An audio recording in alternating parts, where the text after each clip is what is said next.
अस्सलाम वालेकुम जी, मैं हूं अदील राजा। आप देख रहे हैं मेरा यूट्यूब चैनल। सबसे पहले तो आपने सब्सक्राइब ज़रूर करना है जनाबे वाला। ये अदी खोपड़ी देख के आपने डरना नहीं है, बाकी मोटिवेशन है।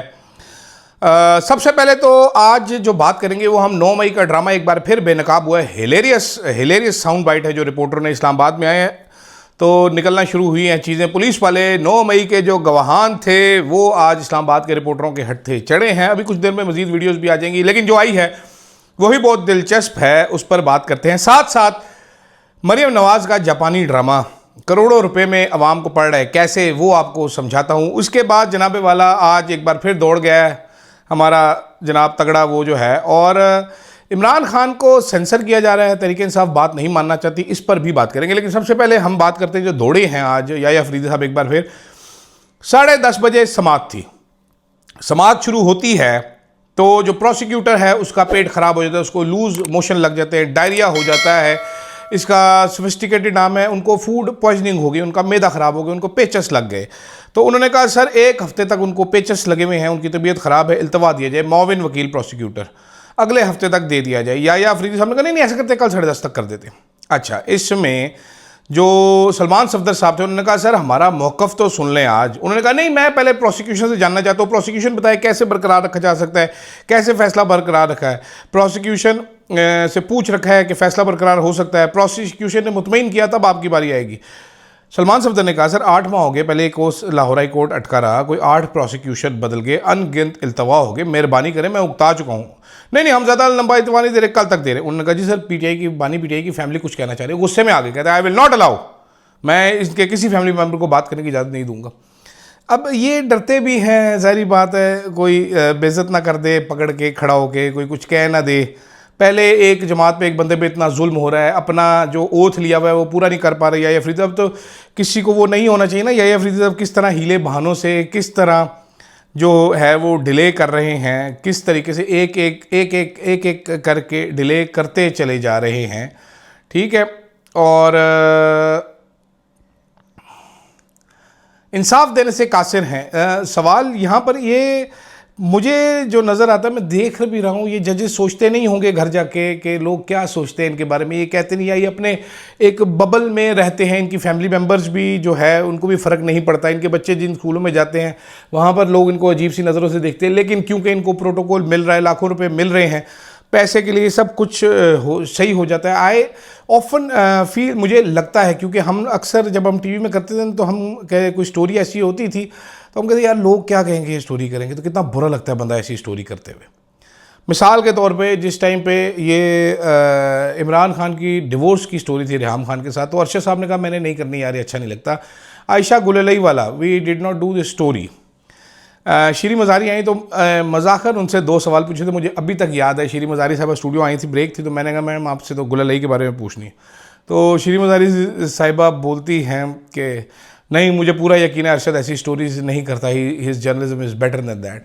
तो और वाकई ही वो मजाकन ही 1-2 सवालात पूछे थे, अरशद साहब नहीं पूछते थे। आजकल तो ये लोग पता नहीं क्या सोचते हैं, मुझे ये बड़ी वो है, टेंशन है बड़ा इसमें। I want to know this. यहाँ तो बंदा इतना अमीर हो जाए कि कोई बंदा गालियाँ निकाल रहा है सामने पूरी कौम, तो आपको फ़र्क ही ना पड़े। I just want to get into this mindset. I am pretty sure आप भी जानना चाहते हो, आपके पास कोई इस बारे में मेरे लिए कोई जानकारी है, कोई आप मुझे ख्यालात में मेरे इजाफा कर सकते हो, तो you need to tell me कि हाउ डज़ इट हैपन कि a person he gets money and he stops thinking about anything else, उनका दिमाग सुन्न हो जाता है, क्या होता है उनको। खैर, साथ साथ जनाबे वाला आज 9 मई वाले जो पुलिसी हैं वो पहुँच गए जनाब सुप्रीम कोर्ट के बाहर। जब वो सुप्रीम कोर्ट के बाहर पहुँचे तो जनाबे वाला उसके बाद वहाँ पर आ गए रिपोर्टर्स आ गए जनाब। तो रिपोर्टरों ने उनसे पूछा कि सर ये कैसे आप मेज़ के नीचे घुसे, ये कैसे आपने किया, ये सारा कुछ कैसे किया। मेरे पास वो है भी, ज़रा वो मैं आपको सुनवाने की कोशिश करता हूँ। थोड़ा सा आपने सुना तो ज़रूर होगा, लेकिन मैं आपको दोबारा कोशिश करता हूँ कि ये सुनवा दूँ। ठीक है, कि कैसे घुसे, ये कितने शाणे, शंकर शाणे कैसे आए ये सारे। डाउनलोड होता है जी, मैं दिखाता हूँ आपको, 1 सेकेंड, साथ ही डाउनलोड कर लेते हैं। लेकिन पुलिस वालों ने जो बयान दिया वो बड़ा हिलेरियस था। उन्होंने कहा जी ये 9 मई का केस कैसे बना। पंजाब हुकूमत कहती है जी गवाहान थे इस साजिश के, बड़ा सॉलिड केस है। वो कहते हैं जी पॉलिसी के तहत बनाया गया 9 मई, ये सब पॉलिसी के तहत है। पॉलिसी किसने बनाई है? सानू की पता, लेकिन सब कुछ पॉलिसी के तहत है। उन्होंने कहा ये झूठ का पलंदा है, हम कोई मेज़ के नीचे नहीं घुसे, हम कोई पर्दे के पीछे नहीं छुपे, बस सच वो है जो अदालत ने बता दिया। अदालत ने तो गधो तुम्हारी गवाही पे कहा कि तुम मेज़ के नीचे छुपे हुए थे, बेस बदल के गए हुए थे।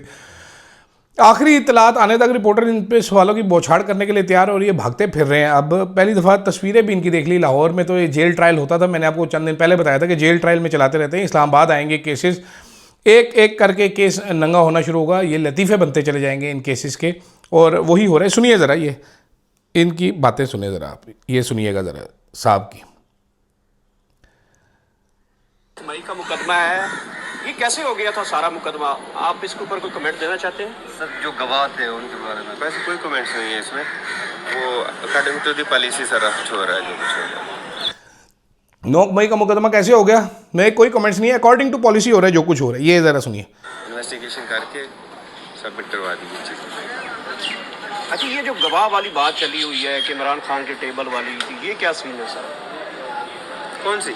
कि वो कोई गवाह कहते हैं कोई टेबल के नीचे छुपकर ऐसा हो सकता है भला? ऐसा मुमकिन है? तो गवाह तो ऐसे तो आप लाएं या कोई चीज़ है आपके पास? ये खुद कह रहा है ऐसा मुमकिन है, ऐसा हो नहीं सकता, खुद ही गवाही दे के आ रही। क्या हो रहा है ये खुदाया, क्या हो रहा है? व्हाट इज़ दिस बिहेवियर पूजा? लोगों को 10-10 साल की सजाएं सुनाई जा रही है इन कनटुटे बाबों के ऊपर। ये जिस तरीके से खड़े थे वो भी हिलेरियस था वैसे माशाल्लाह। ये आप देखें ज़रा, ये हालात हैं इनकी, ये बाबू मुशाए बन के खड़े हैं जो सारे, और इन जैसों की गवाहियों के ऊपर आपने लोगों को 10-10 साल की सज़ा सुनानी शुरू कर दी। कमाल ही है जनाबे वाला, मैं कहता हूँ कमाल है। आगे चलते हैं जनाबे वाला। या अफरीदी साहब नस चुके हैं। इमरान खान साहब ने बड़ा सरप्राइजिंग डिसीजन लिया। 3 फैसले उनके सामने आ चुके हैं। इमरान खान साहब ने, एक तो उनकी बात सेंसर हुई है, फील्ड मार्शल के हवाले से काफ़ी हद तक सेंसर कर दी गई, वो ट्वीट में नहीं है। दूसरा ट्वीट में जो नहीं है वो ये है कि इमरान खान ने महमूद खान अचकजई को अपोजिशन लीडर नामजद किया है कौमी असम्बली में, और आज़म सवाती साहब को, which is again very surprising for me, senate में नामजद किया है। इमरान खान भी कुछ चीज़ें नहीं सीखते, लेकिन खैर महमूद खान अचकजई वाला फ़ैसला इनका बड़ा मज़े का फ़ैसला, बड़ा इंटरेस्टिंग फ़ैसला है। देखते हैं, क्योंकि मेरी इतलात के मुताबिक तहरीक इंसाफ इस पर अमल करने के लिए तैयार नहीं है। तहरीक इंसाफ कहती है नहीं, इसको लगाया तो हमें तो पहले ही हमारी पोजीशन बड़ी ख़राब हो जाएगी, हमें बड़ा नुकसान हो जाएगा, हमें ऐसा हो जाएगा, हमें वैसा हो जाएगा। अचकजई साहब बड़े दलेर आदमी हैं। इमरान खान बड़ा ट्रस्ट करते हैं महमूद खान अचकजई साहब पर, जेनुअनली ठीक ठाक ट्रस्ट करते हैं, और मेरा ख्याल है कि अचकजई साहब इमरान खान साहब के साथ खड़े रहेंगे। बेहतर होता अलामा राजा नासिर अब्बास को अपोजिशन लीडर सेनेट में लगा देते। आज़म खान सवाती साहब, मैं उनसे माजरत चाहता हूँ बशीर इन ट्रबल से। तो देखते हैं अब क्या होता है। साथ साथ बाई इलेक्शन में मेरा ख्याल था इमरान खान को हिस्सा नहीं लेना चाहिए था। पार्टी कहती है जी हम तो मर जाएंगे अगर हिस्सा नहीं लेंगे। तो इमरान खान ने कल फिर कहा जी सियासी कमेटी बैठ के फैसला कर ले। तो अब सियासी कमेटी आज शाम को बैठेगी, हम कोशिश करेंगे अगर आपको लम्हा बलम्हा अपडेट करें। सियासी कमेटी जब सियासी कमेटी बैठेगी तो हम साथ ही साथ आपको अपडेट करते चले जाएंगे कि सियासी कमेटी में फैसला साजी किस तरह हुई, क्या हुई। लेकिन मैं आपको अभी से बता देता हूँ, ये लोग फैसला करेंगे कि हमने हिस्सा लेना है। बड़ा क्लियर मैं आपको बता रहा हूँ, ये लोग फैसला करेंगे कि हमने हिस्सा लेना है। मैं ये लिख के रख ले मेरे से, इसके अलावा ये कोई फैसला नहीं करेंगे। इन्होंने लेजिटिमेसी देनी है इस भाड़े के इलेक्शन को। आगे चलते हैं जनाबे वाला। मैडम सीएम, मेरी फेवरेट सीएम, जिन्होंने मिल्क्स और हनीज़ की नहरें बहाई हुई हैं पूरे मुल्क में, पंजाब से निकल के वो कराची में भी मिल्क्स बरामद हो गए थे, वो गई हुई है जापान। आपको मैंने कल रात को जैसे बताया कि जापानी उनको हैरत से देखने के, इलेक्शन आने के बाद चीफ मिनिस्टर कैसे बनते हैं, हमने पहली बार देखा है। मैडम वहाँ पर गई हैं। मैडम वहाँ पर दिन में 3-4 मुलाकात करते हैं। मैडम ने वहाँ पर योकोजुना से मुलाकात कर ली, चन ली से मुलाकात कर ली, रियो से मुलाकात कर ली, ठीक है, काजुमा से मुलाकात की, योशिमितो से मुलाकात की। अब आप कहेंगे मैं फर ये नाम क्यों ले रहा हूँ, तो आपको पता होगा कि ये कौन लोग हैं। मेरे बड़े अच्छे जानने वाले हैं सारे। योशिमितो ख़ास तौर पे मेरा जानने वाले, और काजुमा तो मुझे बड़ा पसंद है। तो इनसे वो मुलाकातें कर लेती हैं। वो कोई नूडल वाला पकड़ लेती हैं, कोई वो होंडा मोटरसाइकिल के एक शोरूम था उसको पकड़ लेती हैं। उसके बाद वो दिन भर की कारकर्दगी कहती हैं चलो आज़मा लिखो इसको। आज़मा वो लिखती है, फिर वो कहती चलो मरियम चेक करो इसको।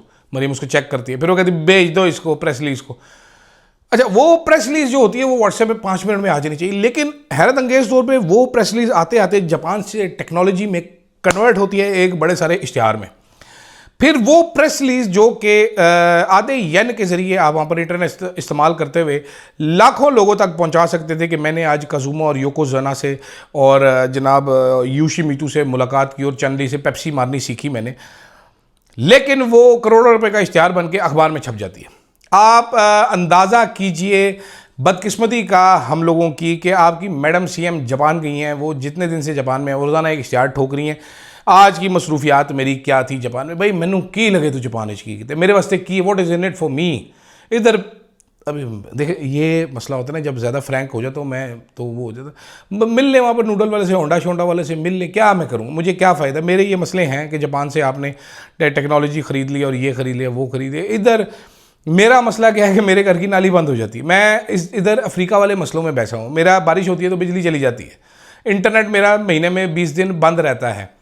मैं इधर एक honest days of hard work के साथ अपना गुजारा नहीं कर सकते। मेरे मसले ये हैं, मुझे क्यों आप इश्तिहार दिखा रही, यही पैसे आप कोई गरीब स्कूल में दे दे, कोई बच्चियों की शादी लगा दें, आप ऐलान करेंगे जी पंजाब हुकूमत आज से कोई इश्तिहार नहीं देगी, जो हमारा इश्तिहारों का बजट है हम उससे गरीबों की शादियाँ करवाएंगे। ठीक है, आप गरीब मुस्तहिक हैं, आप हमारे पास रजिस्टर हो, महीने में एक दिन हम शादी हॉल सारे लाहौर के बुक करेंगे, आपकी सारी बच्चियों की वहाँ पर शादी होंगी। मीडिया से गुजारिश है, मैडम मरियम वहाँ पर आएंगी शादी में मुश्तरका तौर पे, और वो अपने महीने के कारनामे बताएंगे।